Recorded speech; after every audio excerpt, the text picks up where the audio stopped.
Bonjour, vous êtes sur CFM Radio, vous êtes dans l'émission À bâton rompu. Nous recevons aujourd'hui Francis Anjalbert, producteur engagé dans l'agriculture paysanne et acteur local des circuits courts au travers notamment de la ferme du Marigot et qui est également l'un des fondateurs du groupement de producteurs Saveurs Paysannes qui commercialise à Villefranche les produits d'une vingtaine d'agriculteurs locaux. Voilà, Francis Anjalbert, d'abord la première question, c'est comment se porte l'agriculture paysanne aujourd'hui ? Mais d'abord, bonjour à tout le monde, bonjour à tous les auditeurs. Comment se porte l'agriculture aujourd'hui ? Elle se porte pas très bien, ça on le voit régulièrement. Enfin, il y a au moins une certaine agriculture qui se porte vraiment mal. Et après, il y a des alternatives qui donnent un peu d'espoir à beaucoup de paysans en place et beaucoup de jeunes paysans. Aujourd'hui, est-ce qu'on peut encore vivre de l'agriculture ? Est-ce que vous remarquez que l'évolution est plutôt dans une tendance négative ou positive par rapport à cette agriculture-là ? Vivre de l'agriculture, ça paraît compliqué aujourd'hui, surtout si on enlève tout ce qui est aide publique, puisqu'il faut savoir quand même que bon nombre d'agriculteurs vivent grâce aux aides publiques de la PAC qui viennent de vos impôts, de nos impôts. Des impôts de tout le monde. Des impôts de tout le monde. Très bien. Donc si on enlève les aides de PAC, beaucoup de gens n'arrivent plus à vivre de l'agriculture. Nous avons posé aux auditeurs de CFM et aux Villefranchois la question suivante, c'est quel regard portez-vous sur l'agriculture ? Nous allons écouter leur réaction avec ce premier micro-trottoir. Oh, grosse question. On est dans une région où il y a beaucoup d'agriculteurs, beaucoup de producteurs locaux. Donc je trouve que c'est très positif. Les agriculteurs se battent pour vendre leurs produits et faire en sorte qu'ils soient connus, reconnus et consommés. Donc je trouve que j'ai une image assez positive, même si les agriculteurs n'ont pas spécialement une vie et des facilités pourvues par l'État. C'est difficile à dire, ça. Bon. Je n'ai rien à dire de particulier, non, vraiment.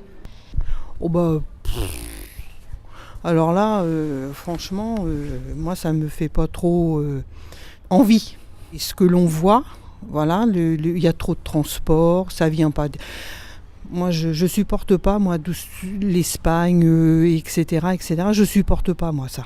Donc, je préfère du local. C'est l'agriculture intensive, évidemment. Et ça nous dépasse un peu, nous, les anciens, quoi. Ça fait peur. Voilà, ça fait peur. Ça me fait peur aussi pour ce qui est vendu en grande surface, parce que souvent, c'est les grandes surfaces. Il y a les marchés aussi. Je présume qu'à Rungis, ils ne regardent pas tout. Et puis pour les animaux. Alors, par exemple, j'attache une très, très grande importance à ça. Je veux bien manger de la viande, mais je regarde savoir si la bête a bien été entretenue, si elle est heureuse. Pour moi, c'est primordial. Assez pessimiste quand même. Parce que bon, la grande partie quand même est produite par des gros groupes et au détriment de la terre et de la nature. Alors là, je ne peux pas vous répondre parce qu'en fait, je ne suis pas trop concernée. Non, je ne suis pas concernée par l'agriculture.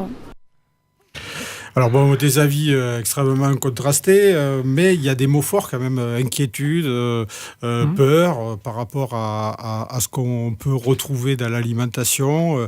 Est-ce que vous partagez ce constat quand même qui semble-t-il est assez pessimiste sur l'agriculture aujourd'hui ? Un constat pessimiste, peut-être pas tout à fait, mais le constat de la peur des consommateurs, je la comprends, des citoyens. Moi, je suis aussi syndicaliste. C'est vrai que ça n'a pas été dit au départ, mais je me bats pour un type d'agriculture, qui est plutôt l'agriculture paysanne par rapport à l'agriculture industrielle. Et ce constat, on l'a depuis très longtemps. Et depuis très longtemps, on se dit qu'on ne peut plus faire n'importe quoi, qu'il va falloir que le vieux monde dans lequel vivait l'agriculture, une agriculture intensive, industrielle, il faut changer de modèle. Et ça, on le dit depuis longtemps. Mais voilà, ce modèle qui finalement nous paraît ancien, mais qui est dans l'histoire de l'agriculture, est très récent, parce qu'en fait, c'est après la Seconde Guerre mondiale qu'on a basculé vers dans une agriculture très utilisatrice de produits chimiques, quoi. Voilà, c'est le plan Marshall qui a voulu ça, pour essayer de nourrir la France après la guerre. Et d'écouler accessoirement les stocks de nitrates qui n'étaient pas utilisés par l'armement. Ça peut être récent. rester, oui. Après, pour en revenir un peu à ce que disaient les gens dans la rue, là, le micro-trottoir, c'est vrai que nous, ça fait longtemps qu'on dit que l'agriculture industrielle arrive dans le mur. Ça fait déjà 15-20 ans que nous on le dit, qu'il faut changer de modèle. Malgré tout, on a l'impression que le mur, tout est fait pour que le mur recule toujours un petit peu plus. Qu'on tarde à cogner dedans, quoi, que tout se casse.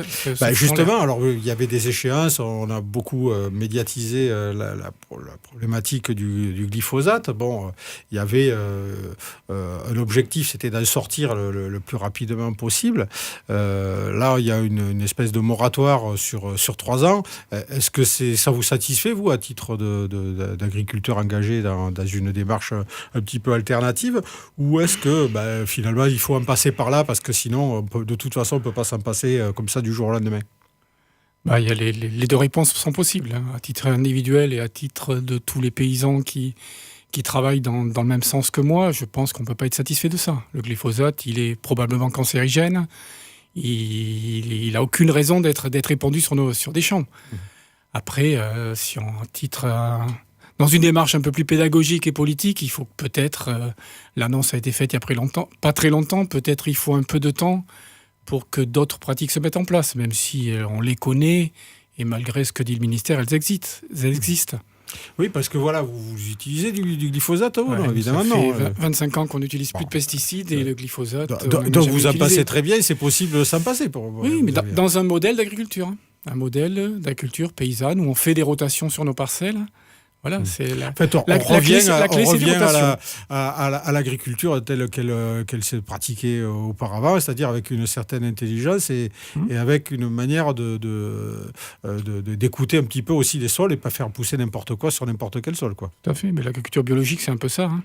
C'est un retour à des pratiques qui étaient en place il y a 60-70 ans par nos grands-parents, qu'on a remis au goût du jour avec un peu de mécanisation. Et l'agriculture biologique, c'est ça. Sans pesticides, sans intrants. Et quand on revient, alors parce qu'on a quand même une surface agricole utile qui est très largement encore majoritairement exploitée avec des produits chimiques, est-ce que on va pouvoir remettre des sols qui ont été complètement ravagés par la chimie en exploitation? Est-ce que la nature va pouvoir se régénérer et est-ce que finalement on va pouvoir nourrir tout le monde avec des terres qui sont aujourd'hui pratiquement stériles, si ce n'est quand on y apporte des engrais extérieurs, quoi. C'est des terres qui vivent sous perfusion. Oui, voilà, c'est ça. Oui, il faut régénérer le sol, et pour régénérer le sol, il faut des rotations. C'est la clé de tout cela. Si on veut se passer de Roundup, il ne faut pas faire de la monoculture, parce que le Roundup est utilisé surtout pour de la monoculture de maïs, ou de soja dans d'autres pays, ou de... Voilà. C'est vraiment la clé, la solution de changer de système, c'est de remettre des rotations en place et de remettre un peu d'animal aussi partout. D'animal, c'est-à-dire de mettre des animaux en pâture pour amener de la matière organique au sol. Sortir les animaux des étables. Et donc, finalement aussi, se préoccuper du bien-être animal. C'était dans le micro-trottoir. Il y a une dame qui parlait de... Voilà, elle veut bien manger de la viande, mais elle veut savoir... elle veut être sûre que les animaux sont bien traités. Et voilà, donc, bon, est-ce que c'est... Mais là, on y va à grands pas, puisqu'il y a plein de scandales sur télé et radio qui prouvent que les animaux sont maltraités dans les abattoirs, mais aussi en élevage. Mais ça, c'est pareil, il faut s'imposer des règles, il faut que les politiques prennent leurs responsabilités. Et à un moment, il faut dire stop à l'élevage industriel et l'aménager. Donc l'industrie et l'agriculture, c'est pas forcément le mélange idéal. Le modèle d'agriculture qu'on défend n'est pas industriel, c'est une agriculture paysanne. C'est justement le parallèle entre paysans et industriels. Très bien. Nous allons écouter maintenant une brève pause musicale. Vous nous avez suggéré le titre du groupe Les Naufragés, À la ferme du Marigot. Alors pourquoi ce choix et quel est le contexte dans lequel bien cette chanson qui vous est, je crois comprendre, dédiée, en tout cas à la ferme du Marigot, comment a-t-elle pris naissance ? Déjà, ça sera une première pour CFM, puisque le morceau n'est pas encore sorti. Vous nous faites un grand plaisir. Voilà, Spi, le chanteur des Naufragés, nous l'a fait passer il y a quelques semaines. Et donc, l'historique un peu de ce morceau, c'est en 2015, on a fait sur la ferme du Marigot la fête de l'agriculture paysanne, justement, pour montrer que notre modèle était possible et qu'on pouvait en vivre. Et donc il y avait des conférences, il y avait des visites de ferme, il y avait des ateliers et il y avait évidemment de la musique. Très bien. Et la musique, donc les naufragés sont venus jouer. Et donc Spi, le chanteur historique des naufragés, a passé, après le concert, il a passé une semaine à la ferme en gîte en vacances. Et c'est là où on a sympathisé et il a eu envie d'écrire quelque chose. Très bien, on écoute les naufragés. À la ferme Marigot, wow, wow. À la ferme Marigot, wow, wow. Vous êtes sur CFM, vous écoutez l'émission À bâton rompu avec notre invité Francis Saint-Jalbert, acteur local de l'agriculture paysanne et des circuits courts. Si vous nous rejoignez, nous venons d'aborder la question du regard que l'on porte sur l'agriculture biologique. Nous allons maintenant écouter un deuxième micro-trottoir où nous avons demandé aux Villefranchois s'ils sont consommateurs réguliers de produits de l'agriculture biologique et des circuits courts. Non, en fait, je ne regarde pas tellement. Je suis vraiment pour les produits biologiques, mais malheureusement, je ne fais pas attention. Moi, j'habite toute seule, j'ai pas de famille, donc j'achète un peu ce qui me plaît au moment présent. Et quand j'ai envie de faire les courses, je ne suis pas très à aller trouver des petites boutiques à gauche et à droite, me déplacer, chercher, fouiner. Donc, je fais mes achats rapidement pour me nourrir uniquement, pas vraiment par plaisir. Les circuits courts, mais pas ce qui est bio, non. Éventuellement, ça m'arrive, mais pas pour tout. Moi, je vais le jeudi au marché. Moi, je fais les petits producteurs. Et c'est bio. Pas tout le temps, bien sûr, mais quand on peut, oui. Parce que c'est toujours pareil, c'est plus près de la nature, c'est normal, quoi. Autant que je peux. Pourquoi ? Parce que je suis malade. Alors déjà, je faisais attention avant. Et là, c'est pire. On va dire à 50%, parce qu'il y a des produits qu'on ne peut pas acheter en dehors des grandes surfaces. Et après, oui, pour ce qui est légumes, la viande, on essaye, mais la viande, c'est quand même plus cher quand même.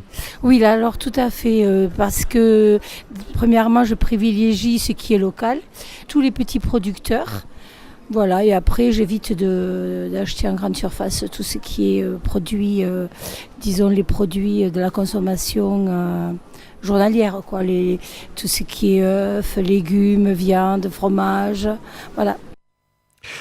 Oui, alors voilà, des avis extrêmement intéressants parce qu'on voit que déjà il y a une différence que font les auditeurs de CFM entre les circuits courts et le bio, ce qui est déjà en soi assez malin parce que je crois que les deux choses sont un petit peu séparées. On peut acheter sur le marché des choses pas très bonnes pour la santé. Pas toujours très bonnes pour la santé, c'est pas forcément du bio, quoi. Et puis, des personnes manifestent clairement l'idée que ils aimeraient bien acheter bio, mais c'est pas évident. Il faut faire un effort. C'est pas toujours facile de faire ses achats dans plusieurs points de vente. Et c'est vrai que la grande distribution offre cette possibilité de s'approvisionner sur un même lieu pour l'ensemble des produits qui sont nécessaires au ménage. Alors, quel est votre point de vue par rapport à ce micro-trottoir et quel regard vous portez sur les filières d'approvisionnement, les circuits courts et est-ce que d'abord les labels qui sont aujourd'hui utilisés sont fiables ? Bon, déjà j'entends que les gens font la différence entre bio et local, c'est bien parce que ça peut être bio et venir de très loin, donc écologiquement c'est pas très terrible, acceptable, et ça peut être local et être bourré de produits mauvais pour la santé. Après il y a des gens qui sont pas bio localement, qui travaillent très bien, on peut quand même trouver localement des produits non certifiés et qui, en connaissant le producteur, apportent assez de garanties pour préserver sa santé. D'accord. Après, sur les signes de qualité, pour moi, le plus abouti, c'est l'agriculture biologique. Après, on connaît les labels, les AOP. Donc, les AOP, il y a des cahiers des charges. Les paysans sont obligés de respecter des règles. Il y a quand même une sacrée Oui, il y a des restrictions. Il y a un contrôle et Oui. il y a quand même une qualité indéniable des produits. Est-ce que ça vaut pour tous les pays européens? Parce que le label agriculture biologique, alors on le voit sur un peu tous les produits.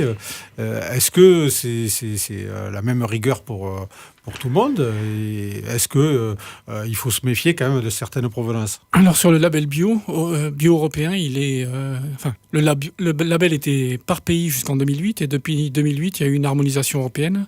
Donc il y a eu un label bio européen. Donc tous les pays ont le même label.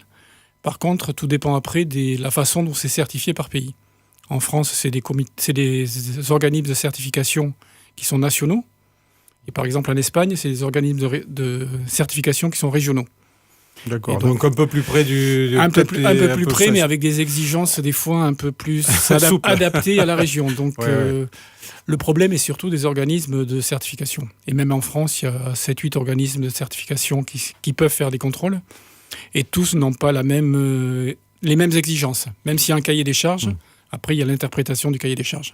Parce qu'aujourd'hui, quand on est consommateur, qu'on n'a pas envie d'examiner chaque produit à la loupe avec un dictionnaire à côté pour vérifier à quoi ça correspond, est-ce qu'il y a vraiment quelque chose qui doit être privilégié dans l'acte d'achat? Non, mais le logo bio, il y a comme partout, il y a un peu de fraude. Comme partout. Malheureusement, il y a toujours un peu de fraude. Mais globalement, c'est le meilleur. C'est le meilleur. Et il n'y a pas. Les cas de grosses fraudes sont assez médiatisés pour voir qu'il n'y en a pas tant que ça. Bon, quand il y en a une, c'est médiatisé. Et puis, il y a les circuits courts, le fait de connaître aussi le producteur et d'avoir une relation de confiance. Voilà, après, localement, on ne peut pas faire n'importe quoi non plus, parce que les gens connaissent les producteurs. Là, ça paraît compliqué. Toutes les fraudes sont faites sur des circuits beaucoup plus longs, ou alors sur les produits d'importation. Parce que logiquement, des produits d'importation en France, pour avoir le logo européen, le logo AB ou le logo avec les étoiles, il faut que leur façon de produire corresponde au cahier des charges européen.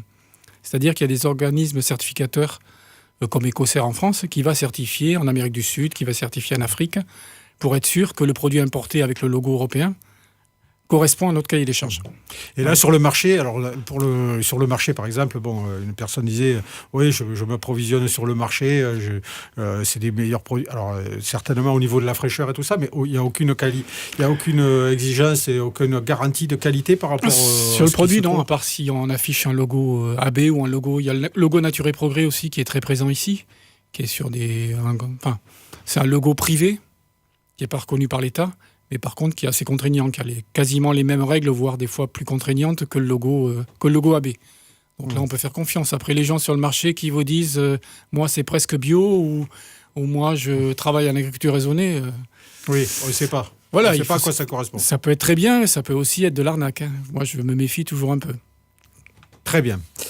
Là, au niveau de justement, une fois qu'on est sorti de ce maquis des labels, les filières d'approvisionnement, alors vous êtes engagé dans une filière de type circuit court. Saveurs paysannes, c'est le principe du circuit court. Est-ce que vous avez une vérification particulière par rapport aux personnes qui vous approvisionnent dans le cadre de Saveurs paysannes? Moi, je sais pas, peut-être un mot d'historique sur Saveurs Paysannes, puisqu'on a une boutique sur Villefranche, donc un magasin de producteurs sur Villefranche depuis 2012, je pense.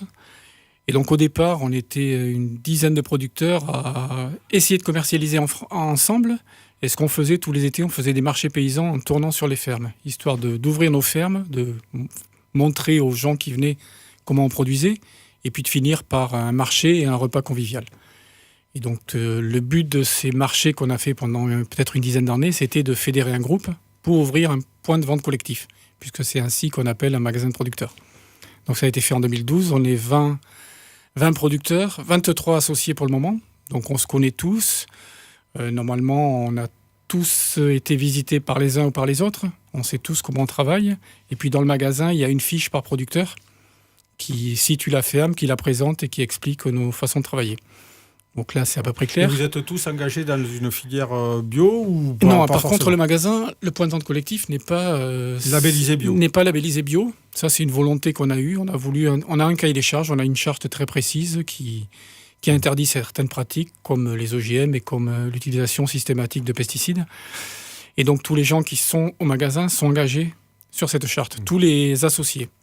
Et après, dans le magasin aussi, on a une 30aine de dépôts-vendeurs, c'est-à-dire que c'est d'autres fermes qui mettent leurs produits en dépôt-vente au magasin. Nous, on vend les produits des autres fermes. D'accord. Donc, et là, par contre, on exige un label. Pour résumer, vos produits, on peut être certain ou quasiment certain en tout cas qu'ils répondent à un cahier des charges strict et qu'ils sont en tout cas exempts de certains produits que l'on peut retrouver dans l'agriculture chimique, quoi. Mais on peut être sûr qu'ils sont à 90% bio, puisqu'il y a 90% des produits qui sont bio. Et pour les 10% qui restent, on est sûr qu'ils correspondent à notre charte, et donc qui excluent les OGM, qui excluent les pesticides. D'accord. Par rapport aux OGM, bon, vous êtes engagé au sein du combat syndical au travers de la Confédération paysanne, qui s'est fait surtout connaître par rapport à son combat contre les OGM. Où est-ce qu'on en est ? Et la malbouffe. La malbouffe, mais en particulier avec les faucheurs volontaires et la malbouffe, bon, évidemment, et McDonald's, et José Bové. Mais aujourd'hui, les OGM, on en est où ? Est-ce qu'on les retrouve toujours dans les assiettes de manière un petit peu insidieuse, ou c'est quand même quelque chose, un combat qui a été gagné un petit peu par l'opinion publique La grande victoire de la Confédération paysanne et des faucheurs volontaires, c'est quand même d'avoir fait qu'en France, il n'y a aucun OGM qui sont cultivés aujourd'hui. Les OGM ne sont pas cultivés en France. Alors, oui, mais ils peuvent être mangés en France, c'est un peu le problème. Par contre, maintenant, le combat qu'on n'a pas mené à l'époque, parce que celui d'interdire la culture en France a été plus important. Et on pensait que l'autre allait couler de source, mais non.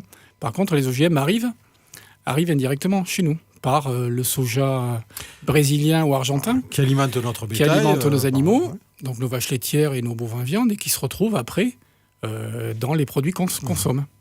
Donc là, pareil, il y a des filières, la filière bio était sans OGM, il y a des filières AOP comme le veau d'Aveyron qui ont exclu les OGM, donc là, on sait qu'on n'aura pas d'OGM. Mais pour le reste, il n'y a pas de traçabilité. Alors nous, ce qu'on demande maintenant, c'est qu'il y ait une information au consommateur. Donc il faut aller plus loin. Il faut dire au consommateur, dans ce produit, il y a des OGM.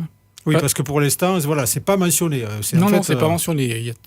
On peut mentionner sans OGM, mais on peut pas obliger les personnes qui ont mis des OGM dans leurs produits à mentionner qu'il y a des OGM. Et aujourd'hui, 80% du lait conventionnel, 80% est susceptible de contenir des OGM. Voilà. Très bien, écoutez, les auditeurs, je pense, ne seront pas forcément rassurés par ce que vous venez de leur annoncer, mais nous allons... Par contre, si je peux finir sur les OGM, il y a un combat qui continue. Vous entendez peut-être qu'il y a encore des fauchages de parcelles OGM. C'est parce que les semenciers ont détourné un peu la loi, et maintenant, ils font des OGM qu'on appelle des OGM cachés, sur du colza et du tournesol notamment.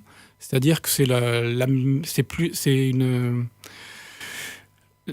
c'est fait par mutagénèse en laboratoire. C'est pas le même principe. Quelque chose qui est compliqué et qui revient à peu près à nous qui revient au même et qui conçoivent des plantes qui deviennent aussi, comme la plupart des OGM étaient résistants à des herbicides. Et là, avec la mutagénèse, on fait la même chose. On fait des OGM, des semences résistantes aux herbicides. Pour pouvoir balancer du Roundup dans les parce que les semenciers vendent la semence. Et le Roundup. La semence éventuellement stérile, comme ça on la rachète tous les ans. Et le Roundup. Très bien, écoutez, un monde formidable. Nous vous proposons une deuxième pause musicale. Vous nous avez indiqué comme titre à Jacques Higelin, Tête en l'air. Un choix qui correspond, j'imagine. Ça, c'est le grand Jacques que j'ai connu depuis que je suis tout petit, qui est parti cette année. Voilà. Le regretté Jacques Higelin, on l'écoute tout de suite.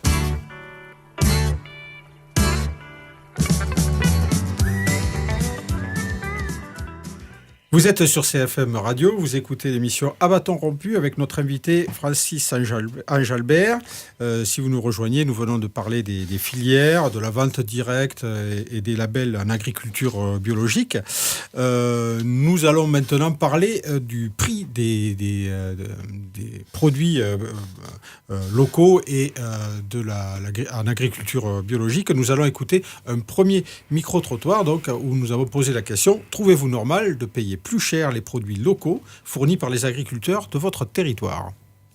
Non, pas du tout, parce que c'est un circuit court, donc normalement ça devrait justement être beaucoup moins cher, parce qu'il n'y a pas les frais de transport, les frais de conditionnement spécifique, il n'y a pas de longs trajets à faire, donc je pense que ça devrait justement être des produits meilleur marché, plus abordable pour tout le monde.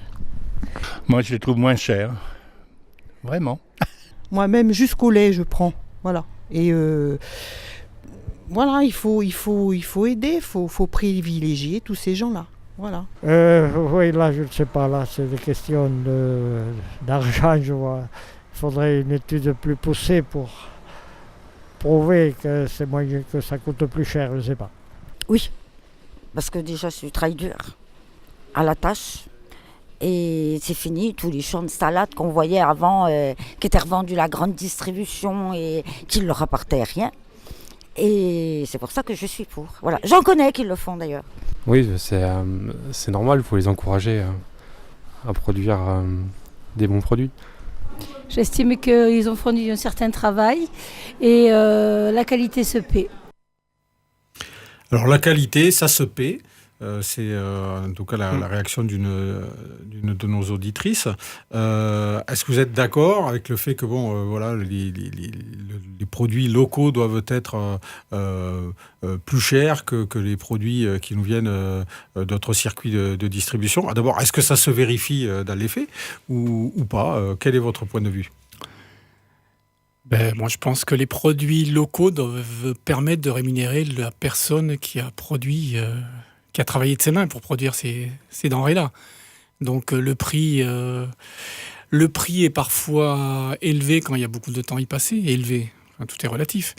Mais bon, en général, ça se justifie. Je vois à Saveurs Paysannes, c'est chaque producteur qui fixe son prix de vente, sachant qu'il a ses coûts de production, son temps passé, et il fixe le prix en fonction de ce qu'il considère comme être le juste prix. Bon, après, il peut y avoir des dérapages dans un sens ou dans l'autre. Mais peut-être la question devrait être tournée aussi à tous les gens qui parlent du prix dans l'agricole. C'est, trouvez-vous normal qu'on paye aussi cher les produits issus de l'agriculture industrielle? Pas plus cher, pas aussi cher, pas plus cher. Il faudrait les payer plus cher que ça. Oui, parce qu'il y a un coût induit. Alors, il y a un coût induit indirect qui est beaucoup plus important et qui est répercuté sur tous les impôts de tout le monde. Parlons justement de ça. Je crois que vous avez quelques chiffres concernant l'usage des pesticides qui de toute façon se retrouvent après dans l'eau qu'il faut traiter, que l'on retrouve aussi dans les organismes qu'il faut soigner. Bref, l'agriculture et l'agriculture dans ses excès en termes d'utilisation de pesticides et autres produits chimiques, ça peut avoir un prix beaucoup plus important que celui qui n'apparaît sur la facture que l'on règle à la caisse du magasin. Oui. Les pesticides, c'est des problèmes d'environnement, des problèmes de santé qui sont payés par l'ensemble de la société et qui ne sont pas répercutés sur le prix de vente de ces produits-là. Donc la logique serait qu'on mette tous les prix, tous les coûts induits par ces productions-là, par les effets secondaires, sur le prix de départ. Comme ça, le consommateur n'aurait pas besoin de le payer sans le savoir par ses impôts. Enfin, sans le savoir, quand il ne veut pas le savoir. Donc voilà, si on recalcule les prix de cette façon-là, on va voir que les produits bio et les produits locaux ne sont pas du tout chers par rapport aux produits industriels. Si on rajoute tous les coûts induits. Et par rapport, alors justement, je sais que c'est un plein débat, mais l'environnement, qui est quand même une question importante, l'agriculture biologique, par rapport à tout ce qu'on peut voir dans la dégradation des cours d'eau et tout ça, elle n'a pas d'impact. Elle n'utilise pas les mêmes produits, donc il n'y a pas d'impact sur les cours d'eau avec les nitrates et autres produits de ce type. Ou est-ce qu'il faut quand même, aujourd'hui, si on veut avoir une production, je dirais, digne de ce nom, sacrifier un petit peu l'environnement et faire quelques entorses à ce qui se faisait de manière traditionnelle avec du fumier et autres. Est-ce qu'on met des intrants encore en agriculture biologique Il existe des engrais organiques, mais qui ne sont pas de synthèse, mais qui sont assimilables par la plante et qui laissent très peu de traces, à part quelques écoulements. Mais bon, les agriculteurs bio, en général, sont assez conscients de tout ça et ne vont pas mettre une serre à ras d'un cours d'eau. Donc il y a toujours une bande de tampons pour filtrer les quelques résidus qu'il pourrait y avoir. Donc je pense que de ce point de vue-là, la culture biologique est quand même beaucoup, beaucoup plus respectueuse. Et au niveau de la progression de l'agriculture biologique, on a la tendance, c'est quand même d'augmenter le nombre d'exploitations. La surface agricole progresse en agriculture biologique, mais est-ce que il y a une tendance lourde qui va dans ce sens? Il y a une tendance relativement lourde parce qu'il y a des aides qui sont données aux producteurs, des aides à la conversion. Je crois qu'on est aujourd'hui à 6,5% de la SAU, surface agricole utile, qui est en bio. Et l'objectif 2020, c'est 8% de par le ministre actuel, alors qu'il y a 7-8 ans, les prévisions étaient de passer à 20% en 2020. Donc on est quand même très loin du compte. On est quand même très loin du compte. Très loin du compte. Donc il y a des aides publiques qui sont données aux gens en conversion. Mais jusqu'à présent, il y avait aussi des aides au maintien, des aides pour en quelque part aider les gens qui étaient déjà en bio à continuer sur des pratiques respectueuses. Et ça, les aides au maintien ont été supprimées cette année par le ministère de l'Agriculture. Décision politique, pas de budget, diminution de budget, donc on coupe les aides aux gens qui étaient déjà en bio. Donc il n'y a plus que des aides à la conversion maintenant. Aujourd'hui, est-ce qu'on vit mieux en bio qu'en agriculture chimique, industrielle ? Est-ce que les agriculteurs que vous connaissez, que vous fréquentez, puisque c'est un réseau, vous constatez qu'ils sont plutôt moins malheureux que les agriculteurs, que les autres agriculteurs ? Globalement, je crois qu'on vit beaucoup mieux en agriculture biologique ou en agriculture paysanne qu'en agriculture industrielle parce qu'on s'est pris en main et qu'on a fait d'autres choix. C'est vrai que ce qui tue aussi le modèle économique de l'agriculture industrielle, c'est qu'ils sont toujours dans l'investissement. C'est la course à l'échalote. Et voilà, l'investissement et l'agrandissement et la rentabilité qui passe que par le volume et non par la qualité. Alors que nous, on a fait le choix de diminuer les volumes pour gagner en qualité. Donc en qualité sur nos produits, qualité alimentaire des produits et du coup en qualité de vie aussi. Après, on n'a peut-être pas les mêmes exigences de revenus parce que je suis un peu des fois surpris quand je vois, je sais que l'agriculture va pas bien, qu'il y a des gens qui sont pas bien, mais quand je vois des gens qui vont manifester en disant qu'ils ont 300 € mensuels de revenus et qui sont sur des tracteurs qui valent 100 000 €, ça me met un peu mal à l'aise. Voilà, je préfère le dire. Après, j'entends très bien que... Vous pensez que l'argent est investi dans des gadgets plus que dans... Voilà. Même si le matériel, peut-être, pendant un temps, appartient à la banque et qu'il leur appartient qu'après, plus tard, ça me met un peu mal à l'aise. Moi, je pense que l'agriculture qui, aujourd'hui, me paraît la plus soutenable, c'est cette agriculture, c'est une agriculture qui ne pousse pas à l'investissement, qui ne pousse pas à l'agrandissement, qui pousse à quelque chose de sain, quoi, de sain dans tous les domaines, même dans le domaine à l'échelle humaine, à tous les niveaux. À l'échelle humaine, oui. Voilà. Et aujourd'hui, donc, pour pouvoir, bien sûr, vous allez me dire, ça dépend un petit peu du type de production, mais il faut moins de terre en agriculture biologique pour réussir à se tirer un revenu plutôt que dans l'autre type d'agriculture. Moi, je pense c'est pas une question de surface. Après, on nous oppose pour le moment là des gens qui étaient dans un système industriel qui passent dans un système bio. Ils veulent garder un peu dans leur logiciel, il faut qu'ils arrivent à produire la même chose en conventionnel qu'en bio. Alors nous, on essaye de leur expliquer quand on les rencontre que, vu qu'on va valoriser peut-être un petit peu mieux, qu'on aura moins de charges, on peut produire moins. Ouais. Donc eux, ils ne peuvent pas sortir de ce modèle-là. Donc pour produire la même chose, il faut qu'ils trouvent plus de surface. Donc on se retrouve avec de la pression foncière à nouveau par des gens qui se convertissent en bio, qui mettent la pression pour récupérer d'autres terres parce qu'ils disent, nous, on se convertit en bio, donc on a besoin de plus de terre. Ouais. Alors que je ne vois pas pourquoi on aurait besoin de plus de terre en bio. C'est peut-être aussi par rapport au système qui est un peu pervers avec le versement des primes à l'hectare. Voilà, si on parle de la PAC, les choses changent. C'est plus les mêmes raisons. Voilà. L'explication, elle est peut-être là.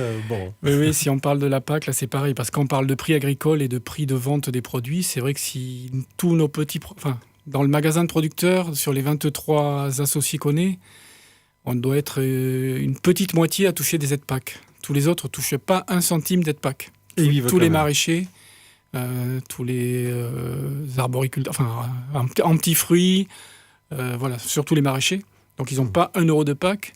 Donc après, le prix de vente de leurs produits, il n'est pas compensé quelque part par des aides publiques. C'est que la vente de leurs produits. Est-ce que là, justement, il n'y a pas vraiment un vrai souci quand on voit que la PAC peut aller à des productions qui ne sont pas respectueuses de l'environnement, pas forcément respectueuses de la santé des consommateurs, et qu'à côté de ça, ceux qui font l'effort, entre guillemets, de s'engager dans une autre forme de production, sont pénalisés parce qu'ils n'ont droit à rien.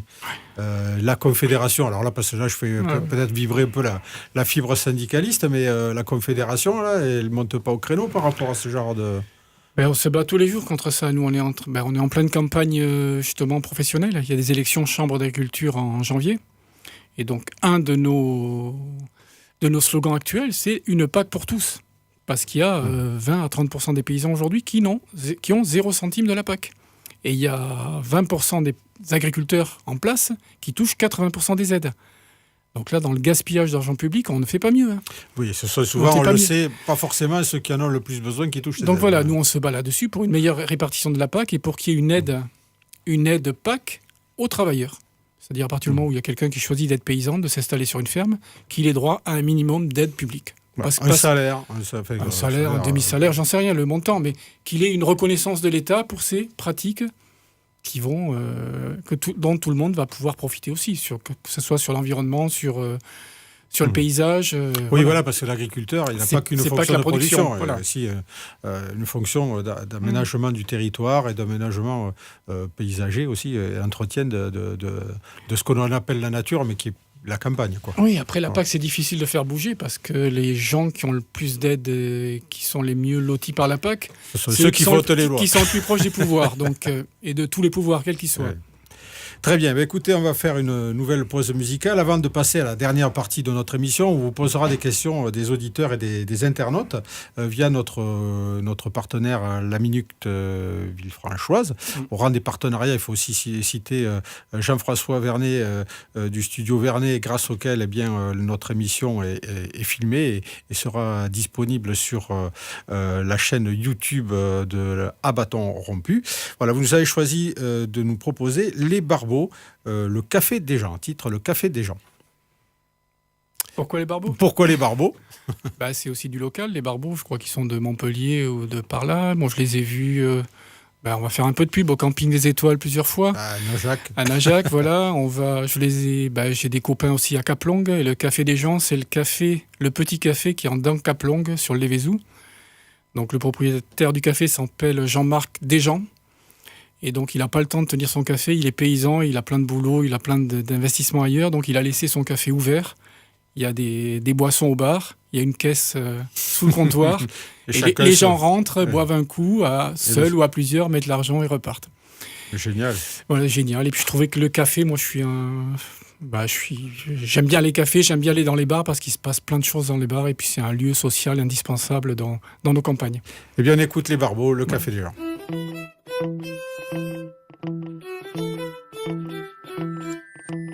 Vous êtes sur CFM, vous écoutez À Bâton Rompu. Notre invité est Francis Saint-Jalbert, agriculteur engagé dans la production en circuit court et en agriculture biologique.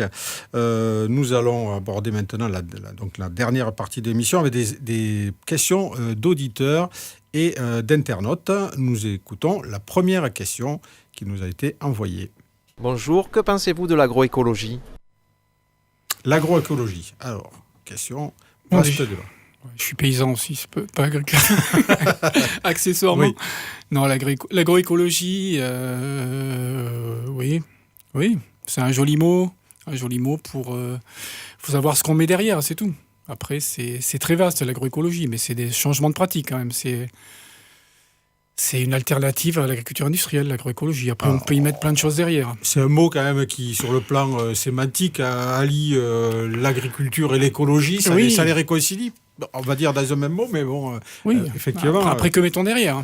Voilà, écoutez. Donc, c'est un concept à faire évoluer. Oui, à faire évoluer, oui. C'était le FOL, c'était le projet qu'il a porté quand il était ministre, l'agroécologie. Mais bon, on n'a pas vu de gros changements, donc je ne sais pas Mais c'était vraiment une boîte à lettres où on pouvait y mettre un peu ce qu'on voulait. Le fourre-tout, quoi. Ouais, où fallait que ça aille dans un certain sens. Très bien. Bon, écoutez, on écoute une nouvelle question. Oui, ma question, c'est pourquoi opposer deux paysans appartenant à deux syndicats différents et on combat la même chose? Pourquoi on est toujours dans des oppositions on n'arrive même pas à discuter. Dès qu'on discute un petit peu, on campe sur nos positions, alors qu'on devrait œuvrer dans le même sens ensemble. Alors, la division du syndicalisme paysan qui se cache derrière cette question. Ouais, mais c'est pas les paysans qui sont opposés, c'est ce qu'ils défendent. Donc déjà, c'est normal que quand on défend deux modèles différents, il y a des moments d'opposition. Après, moi, il y a des jours, j'essaie d'essayer de rendre la discussion possible et d'amener des arguments, d'entendre les arguments. Il y a des jours où je peux pas, quoi. Ça dépend du contexte. Donc voilà, il y a des jours où je suis très énervé, d'autres fois je suis plus disposé. Ça dépend. Après, je pense que la solution, c'est quand même d'en discuter. Je suis d'accord avec l'auditeur. Vous n'avez pas l'impression quand même que vos idées progressent, à moins dans le monde paysan, ne serait-ce parce que les paysans ne sont pas des imbéciles et qu'ils voient que justement les agriculteurs qui se sont lancés dans des démarches un petit peu différentes aujourd'hui vivent mieux que les modèles qui étaient enseignés il y a une vingtaine d'années dans tous les lycées agricoles et voilà. Mais moi, ça va faire 40 ans que je suis installé. Depuis 40 ans, je suis syndiqué d'abord aux travailleurs paysans, puis à la Confédération paysanne, que je défends mes convictions. Et depuis 40 ans, je pense que j'ai raison. Tout le temps. Mais le problème des convictions, c'est que les autres en face aussi sont... Mais depuis 40 ans, je suis sûr que la FNSEA a tort. C'est pour ça. Et donc, comment... après, voilà. Et on le voit tous les jours. Depuis les OGM, ils étaient pour les OGM. Maintenant, aller trouver un responsable FNSEA qui soit pour les OGM ouvertement. Non, il n'y a plus personne. Donc c'est qu'une question de temps pour que la FNSEA vienne se joindre à la Confédération paysanne. Ça, j'en sais rien, parce qu'on n'a pas les mêmes financeurs derrière. Bon, nous écoutons une troisième question. Que pensez-vous de l'arrivée du vrac et du bio dans les supermarchés ? Et pensez-vous que cela a un impact sur les marchés de plein vent et les magasins de producteurs ? Quelque chose un petit peu pointu. Les marchés de plein vent, l'impact du vrac. Le vrac, c'est une bonne chose. À l'heure où on se doit de moins utiliser d'emballage, même s'il y a des emballages un peu plus respectueux, c'est une bonne chose. Il y a moins de travail à la production. Et après, le prix est plus intéressant. Donc, pour moi, ça va dans le bon sens. Après, à la grande distribution, le vrac, on peut aussi trouver du vrac dans les magasins spécialisés ou même chez nous à saveur paysanne, quoi. Donc, oui. Oui, vous êtes engagé dans le vrac aussi. Oui, on a des distributeurs de vrac. On essaie d'y aller de plus en plus, même si c'est compliqué à gérer sur des petites quantités. C'est plus facile à gérer en supermarché parce que c'est des gros volumes, alors que nous, sur des petits volumes, c'est beaucoup plus compliqué. Mais on y va aussi. Une tendance aussi qui va vers le respect de l'environnement avec donc de nouvelles habitudes de consommation et le réemploi de produits type sac en papier ou même sac en plastique du moment où il peut être réutilisé. C'est ce qu'on essaie de faire dans notre magasin et c'est vrai qu'il y a beaucoup de gens même qui arrivent avec leur récipient pour le vrac ou pour reprendre même des légumes. Très bien, une autre question. Oui, bonjour, c'est Julienne Martial. Je voudrais savoir ce qu'on entend par agriculture raisonnée et si vous adhérez à ce principe. L'agriculture raisonnée, on l'a un petit peu effleuré ce sujet. Je crois qu'on n'entend plus grand-chose par agriculture raisonnée, puisque c'est un concept qui a été, qui est passé de mode. C'était, pour encore casser sur la FNSEA, c'était Christiane Lambert qui était à l'origine de ça, qui est actuellement présidente de la FNSEA, qui avec toute l'agro-industrie et l'agrochimie avait voulu mettre en place un label un peu vertueux, un petit peu vert clair pour aller concurrencer sur le terrain des appellations l'agriculture biologique. Donc c'était donc c'est de la com. C'était de la com, un cahier des charges avec pas grand chose dedans, à part de noter sur un carnet tout ce qu'on faisait, même si c'était mal, il fallait le noter. Ça donnait bonne conscience. Ça avait une certaine traçabilité. Voilà. C'était un progrès quand même par rapport à rien, mais voilà. Voilà, ils ont essayé d'avoir une certification avec ça, ils n'ont pas pu. Et maintenant, ils sont sur un autre concept qui est l'agriculture écologiquement intensive. Donc, voilà. Écoutez, allez voir ce on se questionnera sur ce concept. Autre question. Bonjour, je m'appelle Charles. Qu'est-ce que vous pensez de la charte du label bio européen ? La charte du label bio européen. On en a un petit peu parlé, mais peut-être ça mérite d'être reprécisé. Ouais, c'est le cahier des charges européen de l'agriculture biologique. Il date de 2008, il va être revu en 2020. Et donc, les tendances actuelles, au fil des années, ce qu'on voit en tant que peut-être bio, entre guillemets, un peu historique, avec le recul qu'on a, c'est qu'il y a beaucoup d'assouplissement dans les dérogations. Ce contre quoi on essaie de de se battre avec nos structures nationales que sont la FNAB, la Fédération nationale d'agriculture biologique, pour dire qu'il ne faut pas aller trop loin dans les dérogations pour pas dénaturer le cahier des charges. C'est vrai qu'on sent qu'il y a une demande pressante de gens qui arrivent avec des gros volumes en agriculture biologique pour que dès qu'il y a le moindre pépin climatique, d'approvisionnement, ils puissent avoir une dérogation pour avoir des produits de substitution. Plus ou moins bio. Donc on se bat, et c'est un peu la tendance vers laquelle veut aller ce cahier des charges. On se bat contre ça. Après, par contre, ils sont beaucoup plus exigeants sur le bien-être animal, sur des questions un peu plus éthiques. Voilà. Il y a du progrès sur le plan de l'éthique, pas forcément au niveau de la qualité des produits. Voilà. Mais bon, on est quand même très vigilants. On a des structures nationales qui se battent contre ça, et nous, en tant que producteurs, on est quand même vigilants. Très bien. La dernière question, et c'est moi qui vais vous la poser, elle nous vient du groupe Facebook La Minute Villefranchoise. C'est: que pensez-vous des semences libres ? Et êtes-vous d'accord avec la décision du Conseil constitutionnel qui vient de supprimer l'autorisation de la vente des semences libres ? On n'est pas d'accord, puisqu'on pensait que c'était une des victoires de la Confédération paysanne, justement, d'avoir le droit de ressemer toutes les semences qui n'étaient pas inscrites au catalogue officiel. Et donc, c'était acquis, c'était voté. Et puis là, c'est le Conseil constitutionnel qui revient là-dessus. Et breveter le vivant, c'est quand même quelque chose, sur le plan, vous parliez d'éthique, ça pose quand même un problème important. Oui, mais c'est les semenciers qui font ça. Les paysans, eux, ils voulaient simplement pouvoir réutiliser l'année d'après une semence qu'ils ont fait pousser. On considère qu'à partir du moment où la semence elle a poussé sur nos champs, dans notre terre, c'est plus la même que celle que nous a vendue le semencier. Donc on veut pouvoir ressemer ça, et on peut pouvoir conserver ces graines-là si elles nous conviennent, ou les vieilles variétés, les ressemer tant bon nous semble, ou les échanger. Donc ça a été interdit pendant un moment, on n'avait plus le droit de le faire. On l'a fait quand même parce qu'on n'a pas tenu compte de l'interdiction. Et puis là, c'était une loi qui était passée et qui avait inscrit dans les textes que vous pouviez le faire. C'était autorisé, et c'est le Conseil constitutionnel, donc les sages, qui reviennent là-dessus. D'accord. Et donc, qu'est-ce qui va se passer concrètement ? Vous allez continuer à faire... Concrètement, on va continuer, puisqu'on l'a déjà fait sans avoir l'autorisation. C'est pas ça mais on ne comprend pas la décision, quoi. Donc, je pense que ça va être réécrit peut-être dans un futur projet de loi, puisque là, c'était inscrit dans la loi.